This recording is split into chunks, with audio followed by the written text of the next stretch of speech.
आमदनी कम हो तो खर्चों पर और जानकारी कम हो तो शब्दों पर कंट्रोल रखना जरूरी है। अनुराग कश्यप, तुम्हारी तो आमदनी भी कम है और जानकारी भी, इसलिए दोनों पर कंट्रोल करो।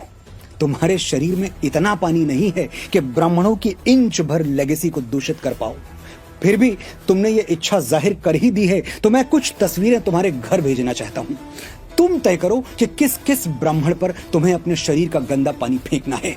आचार्य चाणक्य, चंद्रशेखर तिवारी आजाद, पेशवा बाजीराव बलाल, भगवान परशुराम, रामकृष्ण परमहंस, आदि गुरु शंकराचार्य, मंगल पांडे, अटल बिहारी वाजपेयी, तात्या टोपे, राजगुरु रामधारी सिंह दिनकर, परमवीर कैप्टन मनोज पांडे, बाल गंगाधर तिलक, पंडित दीनदयाल उपाध्याय, पंडित श्री राम शर्मा आचार्य, पंडित भीमसेन जोशी, संगीत सम्राट तानसेन, लता मंगेशकर, रानी लक्ष्मीबाई, महाकवि कालिदास, गोस्वामी तुलसीदास।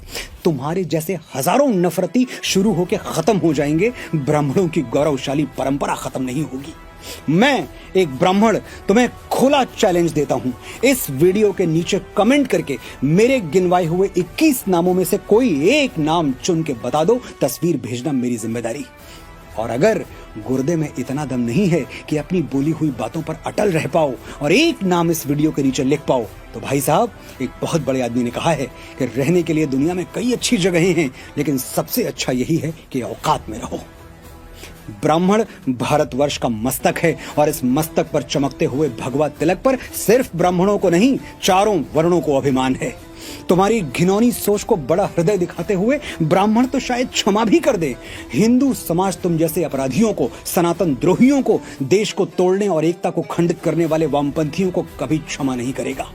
तुम बीमार हो, ईश्वर तुम्हें ठीक करे, आरोग्य प्रदान करे।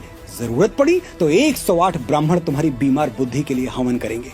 और इलाज के लिए अगर चंदा वंदा चाहिए तो हम ब्राह्मण दान लेना भी जानते हैं और दान देना भी जानते हैं। तुम्हारे इलाज का खर्चा भी हम उठाएंगे।